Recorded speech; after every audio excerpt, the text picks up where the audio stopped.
¿Qué tal, muchachos? Yo soy Lalo y hoy vamos a platicar un poco de uno de los teoremas más importantes del cálculo diferencial, que justo es el teorema de la función implícita. Entonces, a pesar de que no lo vamos a demostrar ahorita, sí vamos a platicar un poco de la motivación detrás de este resultado y pues cómo se puede utilizar para implementar esta técnica que es muy útil de optimización, que son los multiplicadores de Lagrange. Entonces, primero, para la motivación, pues vamos a recordar de nuestros cursos de álgebra cierto resultado que pues básicamente dice cómo es que podemos saber si existen soluciones de ciertos sistemas de ecuaciones. Entonces, si nosotros consideramos una lista de n ecuaciones eh, y m variables, donde la cantidad de variables es más grande que la de ecuaciones. O sea, básicamente que m es más grande que n. Entonces podemos pensar esto como una cosa del estilo A1, X1, A11, X1 más A2, 1, X2 y así me sigo hasta AM1X n, no sé si se ve, perdón,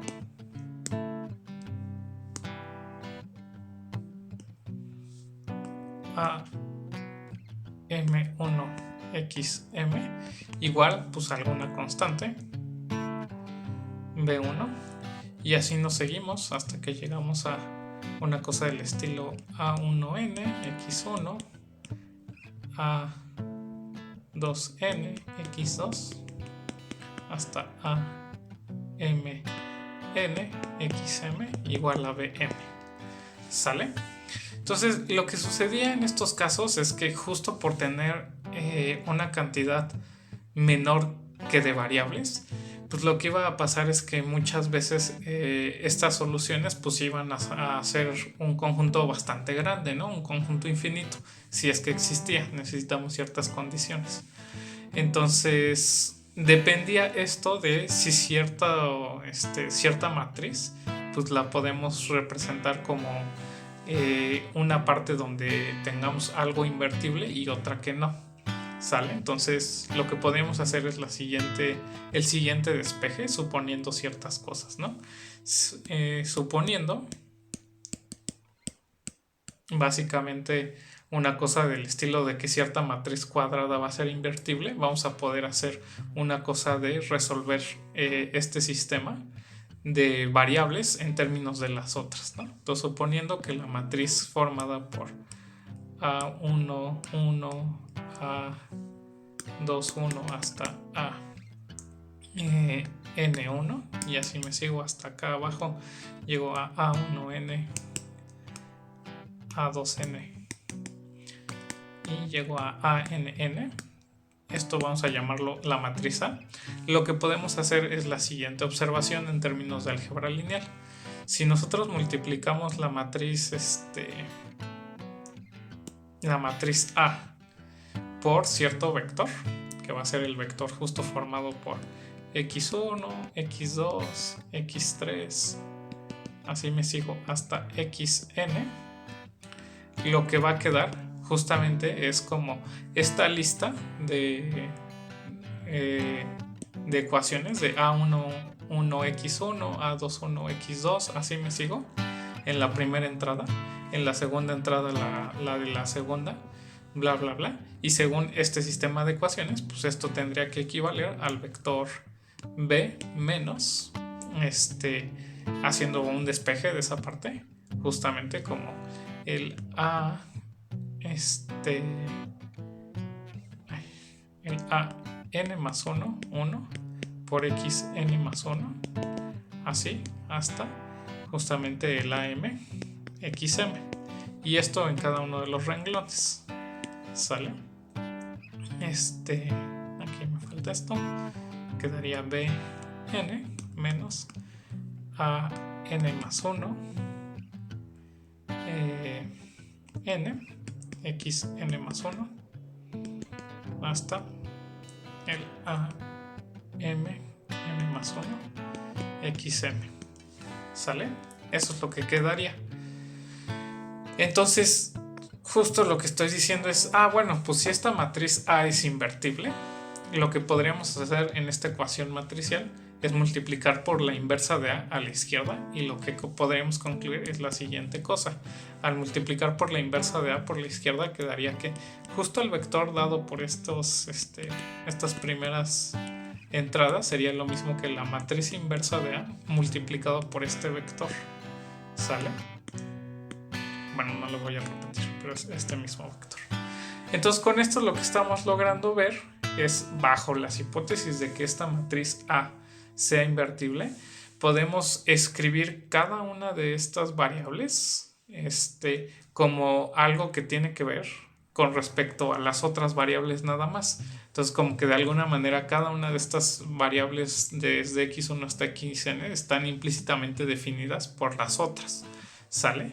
Entonces, esto es lo que sucede en el caso lineal, cuando tenemos ecuaciones y variables donde las ecuaciones es una cantidad menor que la cantidad de variables, ¿sale?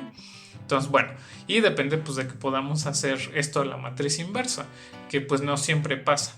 Y basta hacerlo pues si es que realmente hay n variables donde esta matriz vaya a ser invertible. No necesariamente tienen que ser las primeras variables, ¿no?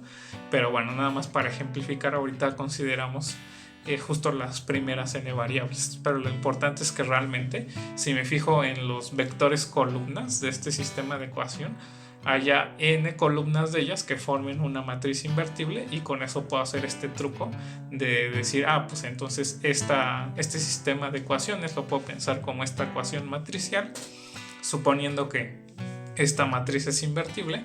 Puedo hacer esta equivalencia, y entonces eso me va a decir que cada una de estas variables en realidad está definida de forma implícita por todas las otras variables. ¿Sale? Justamente pues si esta es una matriz cuadrada, pues cuando hacemos este producto pues es multiplicar cada una de las filas por este vector columna, y eso me va a decir pues esa es la primera entrada de x1, y justamente va a ser pues básicamente algún tipo de combinación lineal de las variables a partir de la xn más 1 hasta xm para el x1 con ciertos coeficientes. ¿Sale?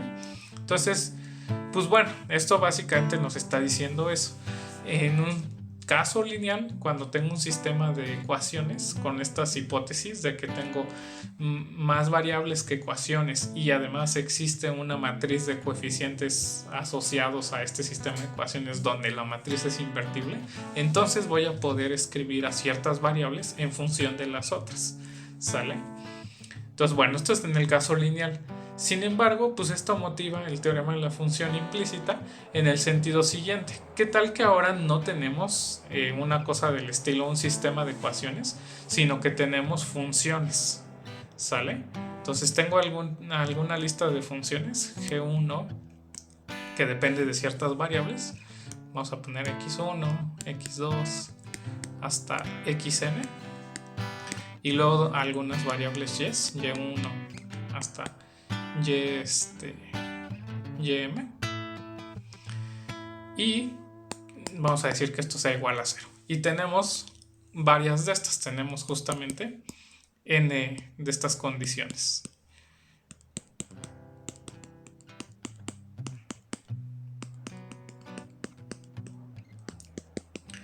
Y lo que sabemos es que cada una de estas g's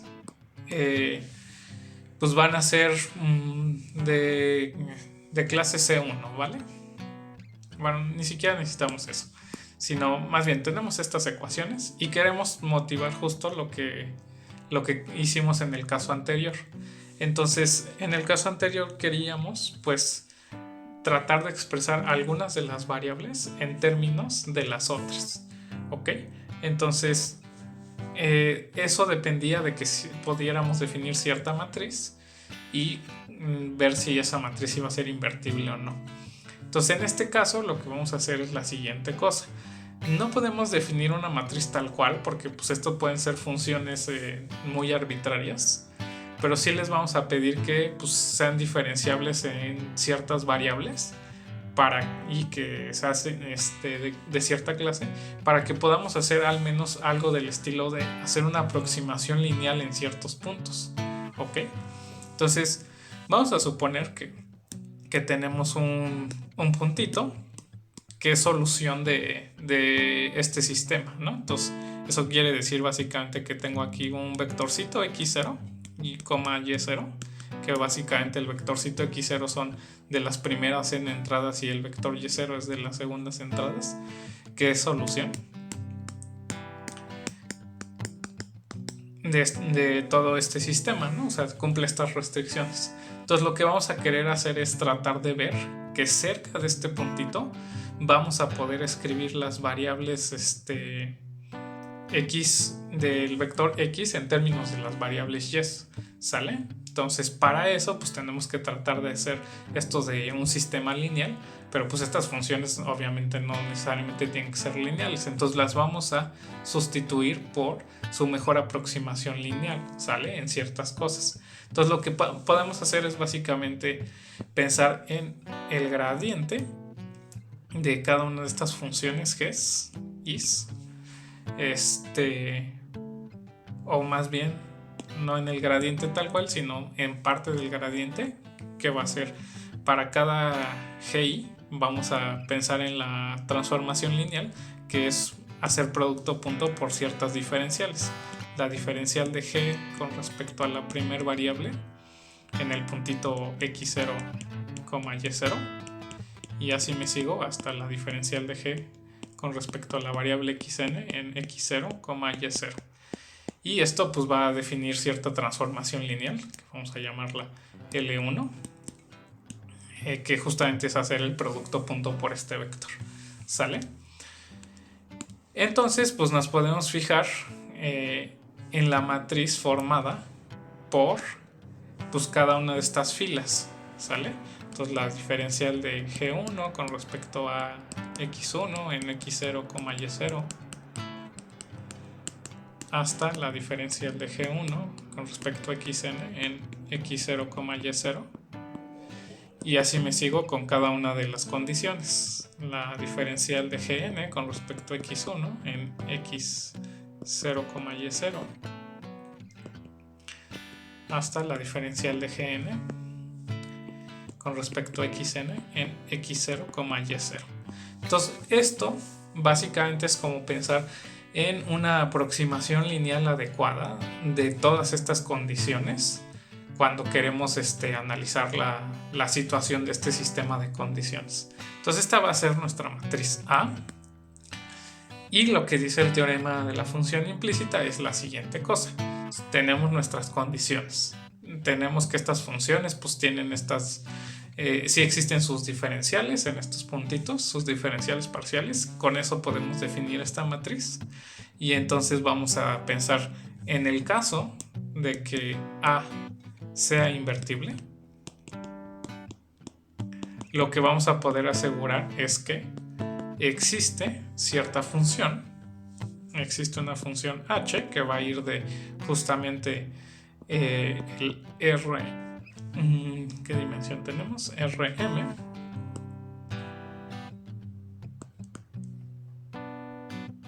hacia Rn, tal que podemos hacer la siguiente observación. El conjunto de los vectorcitos h de yes, yes va a estar en el conjunto solución de este sistema, o sea, va a estar en el conjunto de vectores x0, y0, tal que gi de x0, y0 es igual a 0 para toda i, desde 1 hasta n. Y no solo eso, se va a cumplir esto no solo para el y0, sino para toda y que está metido en cierta bolita, en una bolita alrededor del y0 y con cierto radio, y además h de y0 es igual a x0. O sea que justamente pues cuando hacemos esta función evaluada en y0,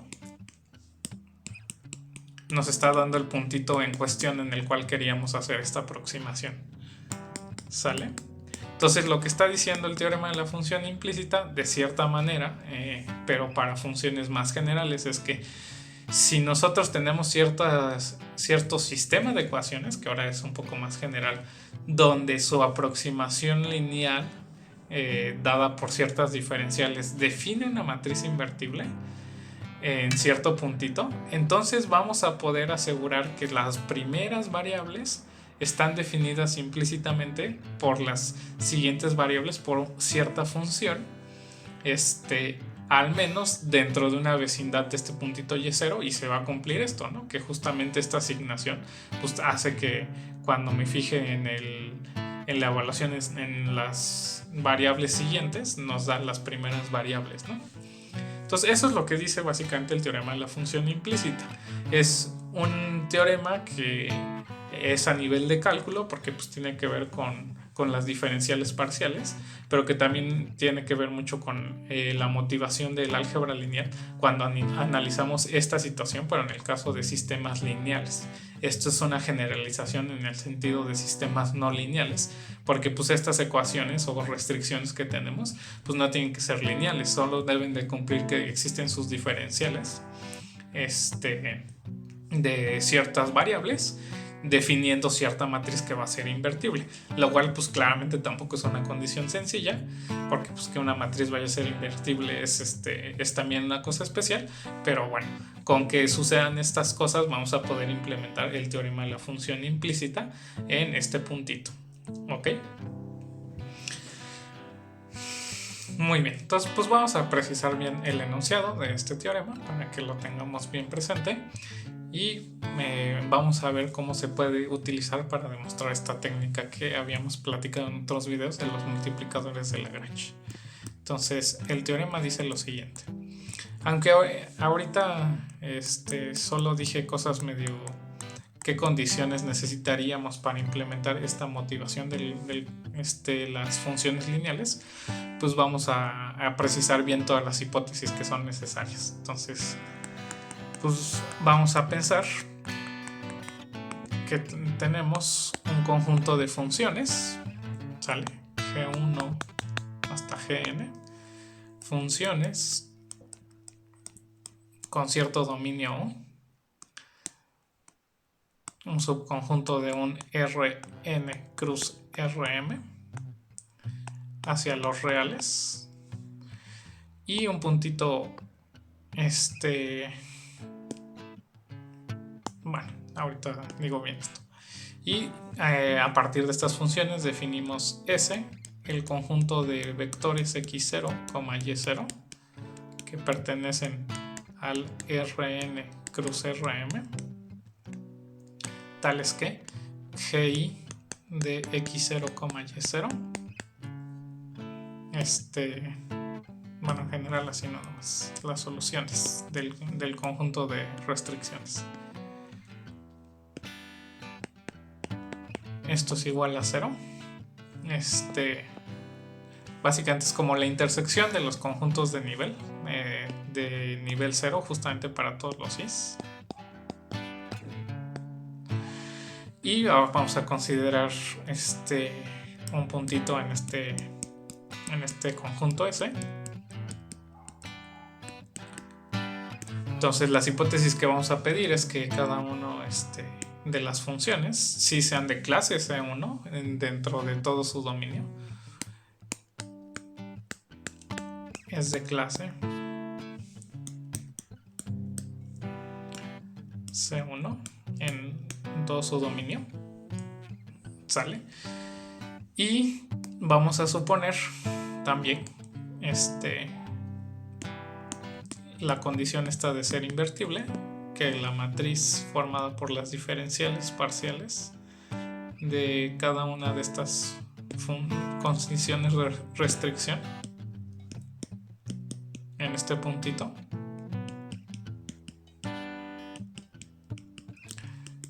definan una matriz invertible, ¿sale?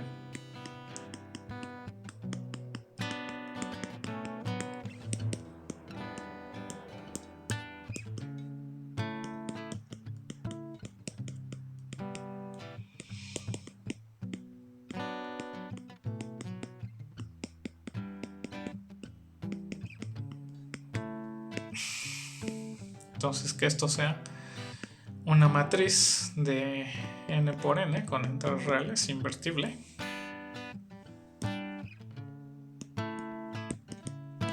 Entonces pues vamos a asegurar lo que queremos. Existe un radio delta positivo, un subconjunto V abierto del Rm y cierta función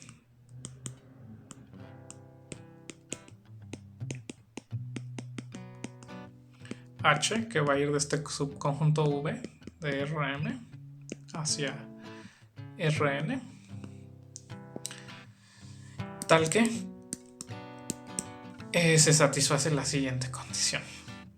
H de Y0 justamente es igual a X0.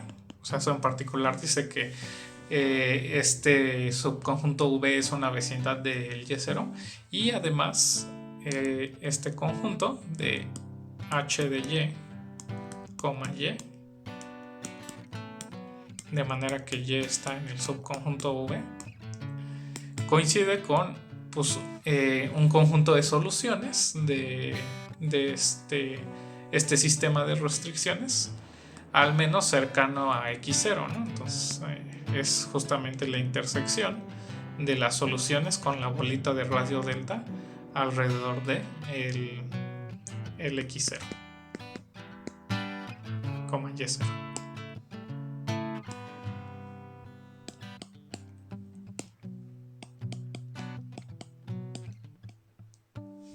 Y una cosa que es fundamental al respecto de esto es que además esta función h es única con estas dos propiedades, ¿sale? Con las propiedades de que justo h evaluada en y0 nos da x0 y que además pues, las soluciones cercanas hacia x0 y alrededor de x0 y y0 pues justo son los pares de vectores h de y0, y, ¿sale? Bueno, entonces esto es lo que dice el teorema de la función implícita. Justo pues de alguna manera se llama así porque lo que está diciendo es que cierto conjunto de soluciones cercanos a un puntito pues se puede escribir de cierta manera como una función que está definida implícitamente por las otras variables, al menos cerca de estos puntos, ¿no? Donde tenemos condiciones adecuadas, donde las funciones son de clase C1 en su dominio y además esta matriz va a ser invertible. ¿Ok? Entonces, para poder demostrar esto, nos tenemos que reservar la situación primero a que logramos demostrar el teorema de la función inversa, porque con eso, esa maquinaria ya se puede demostrar esto. No de manera tan sencilla, pero pues es un resultado fundamental para poderlo estar haciendo. Sin embargo, lo que sí podemos hacer es demostrar ahora sí la técnica de multiplicadores de Lagrange, ¿ok? Que pues vamos a reescribir un poquito este teoremita de los multiplicadores de Lagrange en términos de que se parezcan las cosas un poco a este teorema de la función implícita. Entonces, si nos acordamos, cuando teníamos el teorema de los multiplicadores de Lagrange, en algún momento necesitábamos que nuestras restricciones definieran ciertos gradientes en cierto puntito de forma que fueran linealmente independientes esos vectores. Entonces, como era un conjunto linealmente independiente de vectores en cierto espacio de R, pues lo que tenía que pasar es que esa dimensión o esa cantidad de gradientes pues nos diera una cantidad menor que la dimensión, ¿no? Entonces eso justo se va a adecuar de la siguiente manera, ¿no? Diciendo que nuestro conjunto de restricciones nos daba ciertas ecuaciones en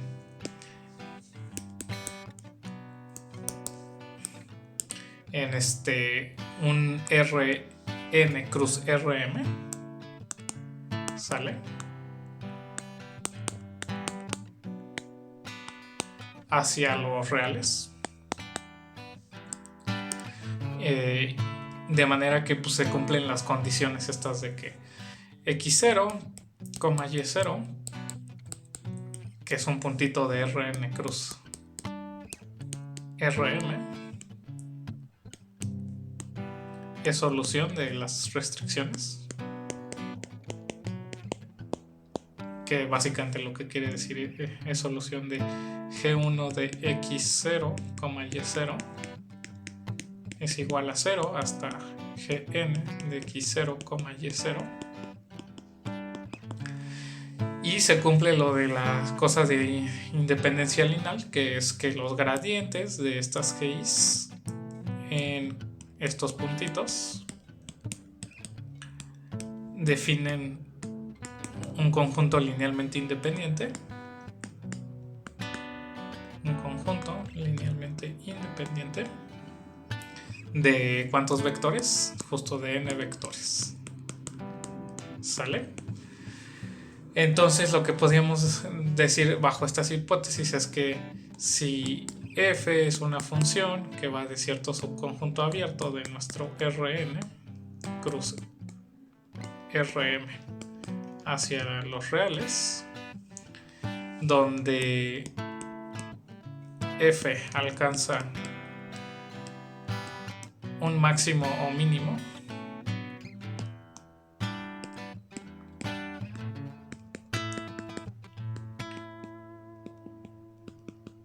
local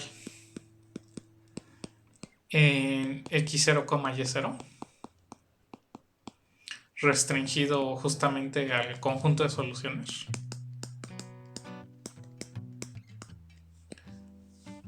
Justamente esto que pues, se parece mucho a la notación X, Y, tales que GI de X, Y es igual a 0. Entonces lo que podemos asegurar es que existen los multiplicadores de Lagrange, lambda 1 hasta lambda n, números reales, tales que el gradiente de nuestra función f en este puntito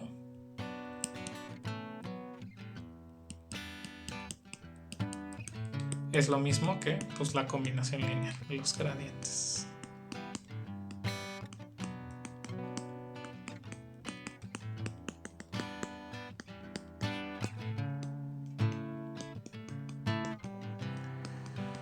Bueno, y obviamente que la función pues tenga la f también de clase C1, ¿no?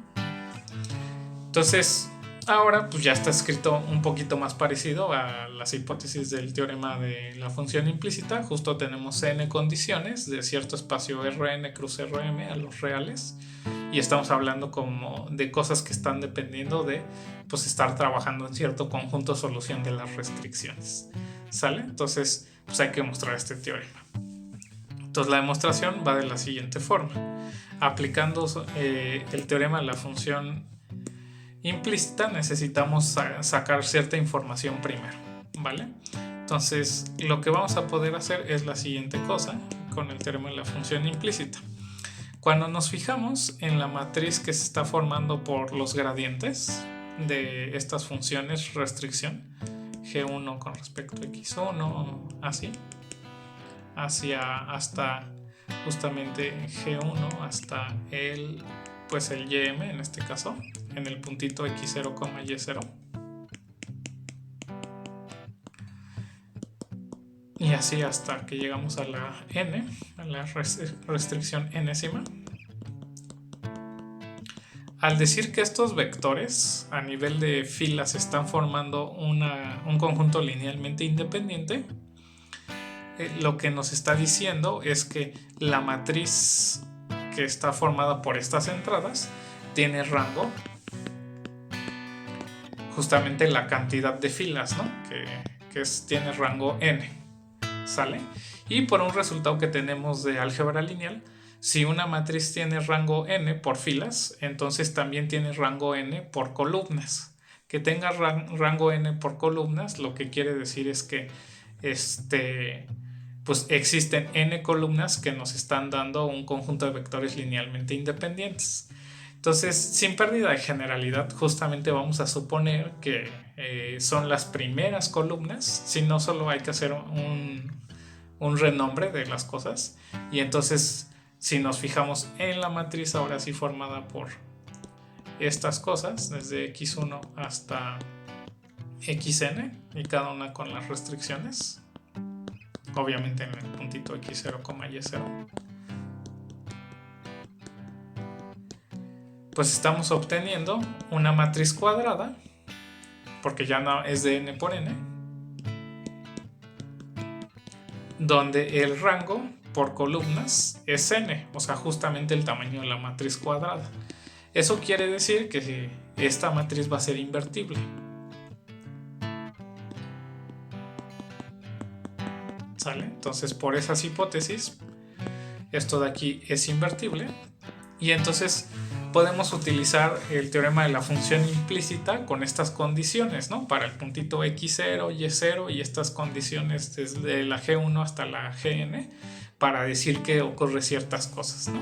Entonces va a existir un delta positivo, un subespacio abierto del Rm y una función h que va del Rm hacia Rn, tales que h del y0 nos da el x0 y se cumple que este conjunto de los h's de y, y, tal que y esté en el conjunto abierto, es lo mismo que en la intersección de las soluciones de estas restricciones, justamente alrededor del puntito x0, y0.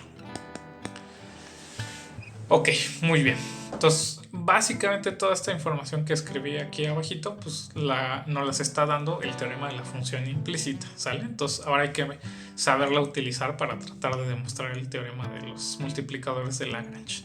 Entonces, para ello vamos a definir una función auxiliar, que va a ser la función h, que va a tomar justamente vectores de Rm y los va a meter en Rn cruz Rm, ¿sale?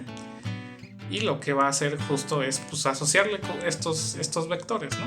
A cada y lo va a mandar a h de y, coma, el y. Y en realidad aquí, siendo estrictos, tengo que poner el dominio, justo el subconjunto abierto. ¿Ok? Va. Entonces, a partir de esta función h, lo que podemos hacer es la siguiente observación. Para cada una de las funciones, que son las restricciones que estamos considerando, pues al hacer la composición de la gi con esta h, pues nos está dando la función 0 para cada una. ¿Por qué? Porque justo estamos evaluando las gi's en vectores de la forma h de y, y, que están viviendo en el conjunto de soluciones de las restricciones, ¿sale? Entonces, por comodidad, pues vamos a llamar ahorita a h como la función h1, h2 hasta hn, y lo que vamos a hacer es, pues al tener esta condición de que las diferenciales son 0, pues su derivada también, que va a ser una matriz de tamaño 1 por m, tiene que ser la matriz 0. Pero por regla de la cadena sabemos que esa matriz 0 debe de ser lo mismo que el producto de las matrices jacobianas de estas transformaciones de la gi y de la h. En el caso de las gi's, pues la jacobiana solo es el gradiente, porque es una función que va de cierto rk a un r, y la de la h grandota, pues sí es una jacobiana que nos va a dar una matriz rectangular. Entonces, si ahí consideramos justo qué matrices jacobianas quedan, pues la primera es el gradiente de las gi's y las siguientes son las gradientes de estas funciones, de esta función h, que pues no es muy difícil convencerse que va a ser las diferenciales de pues, las funciones estas coordenadas hasta el xn, y después, como está coincidiendo con la identidad en las últimas entradas, lo que va a pasar es que queda como que hasta abajo la matriz identidad de tamaño n por n. Entonces, al ser este producto de matrices 0, lo que va a estar pasando es que si nosotros definimos como WI a los vectores columnas de la matriz jacobiana de la H grandota, pues va a suceder que el gradiente producto punto con cada uno de estos vectores columna pues está siendo 0, ¿sale? Entonces Entonces eso es lo que estamos logrando concluir a partir de esta composición de funciones que da 0, y a nivel del cálculo pues que utilizamos la regla de la cadena para decir que cierto producto de jacobianos da 0, que en particular nos va a decir que los gradientes de estas condiciones en estos puntitos pues son perpendiculares a los vectores definidos de esta forma, ¿no? Las derivadas parciales de las HCs con respecto a las variables y luego los vectores. Ahora, una observación también fundamental es que cada uno de esta familia de los WI son un conjunto de vectores linealmente independientes. ¿Por qué? Pues justo porque tenemos n de ellos, y en la parte de las últimas entradas pues nos están dando los vectores canónicos, ¿no? De dimensión n. Eso va a querer decir, justamente como estamos concatenando ciertos vectores con un conjunto linealmente independiente de dimensión n, pues nos van a dar un conjunto de vectores linealmente independiente también. Y entonces, si nos fijamos en W, el espacio vectorial generado por cada uno de estos WIs, lo que va a suceder es, como estos son un conjunto linealmente independiente, pues esto tiene dimensión, la cantidad de vectores esta que estamos utilizando, que justamente es n, ¿sale? Y ahora lo que podemos concluir de que los productos puntos de los gradientes con cada uno de estos es 0 para todos los i y j, aquí no solo es para un i fijo, sino para todos los i y j, es que básicamente se puede concluir que como cada uno de estos gradientes es perpendicular a toda una base de este espacio W, pues cada uno de estos, de el h de y0, está viviendo en lo que se llama el espacio ortogonal del subespacio, ¿sale? Que justo pues es el conjunto de vectores que son perpendiculares a este subespacio, ¿ok? Bueno, entonces esto pasa para todos los i's desde 1 hasta n. Y aquí me equivoqué, en realidad no tenemos tantos vectores, tenemos esta dimensión es m. Y lo que va a suceder es la siguiente cosa. Por resultados de álgebra lineal, nosotros sabemos que si tenemos un espacio de dimensión m, su espacio ortogonal va a tener dimensión lo que le falta de todo el espacio en el que están viviendo.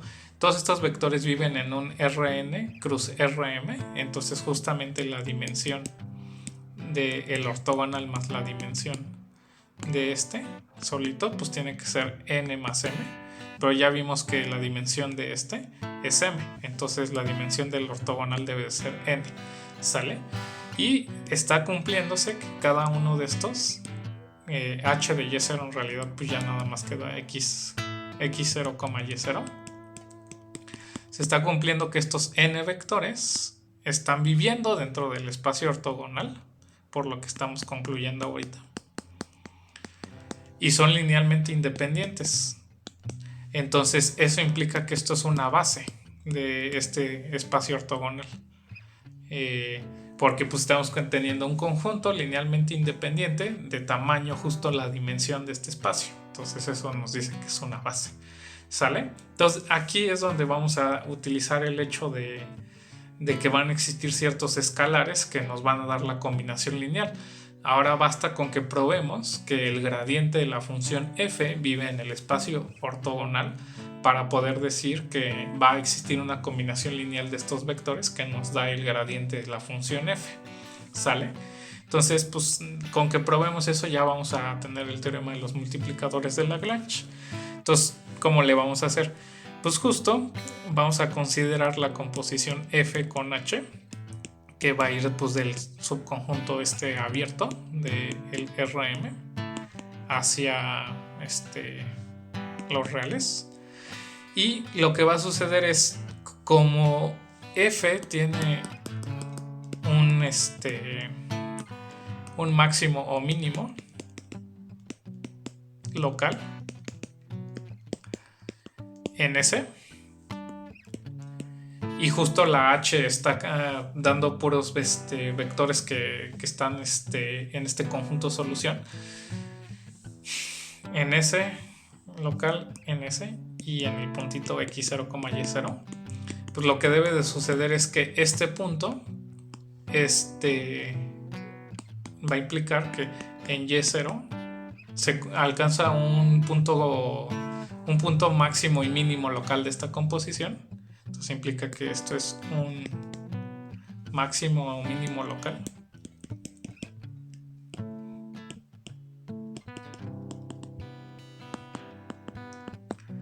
de esta composición, y como es un máximo o mínimo local, entonces va a ser en particular un punto crítico. Entonces en particular es crítico, y como es crítico, pues lo que podemos asegurar es que la diferencial de esta composición en ese puntito pues tiene que ser 0, ¿sale? De nuevo, como es una transformación que va de cierto Rm hasta al R, pues esto debe de darnos pues una matriz del estilo ceros. Y vamos a utilizar el mismo truco que hicimos, ¿no? Con de la regla de la cadena. Pues esto no va a ser otra cosa más que el gradiente de la f aplicado en h de x0, y, que diga, aquí no tenía que poner x0, nada más es y0.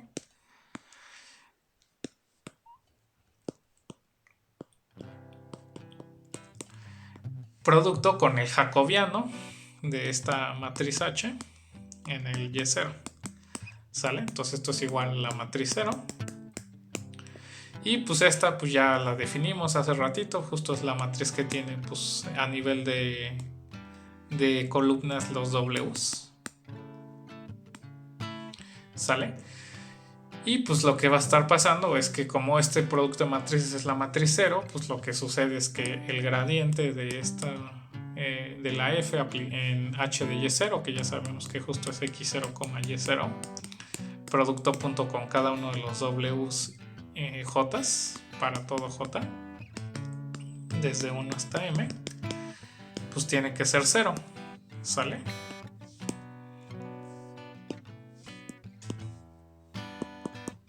Entonces esto debe de ser 0 y eso implica, aquí es gradiente, que este gradiente de f pues está viviendo en el espacio ortonormal del espacio que generan los WJ. Entonces justo el gradiente de f en el puntito x0, y0 vive en el ortogonal de este espacio, y eso implica pues que se puede escribir como una combinación lineal de estos vectores que son una base, ¿no? Existen lambda 1, lambda 2 hasta lambda n, tales que este vector pues se debe de escribir como combinación lineal de la base del W ortogonal, que pues justamente es el formado por los gradientes, ¿no? En estos puntitos.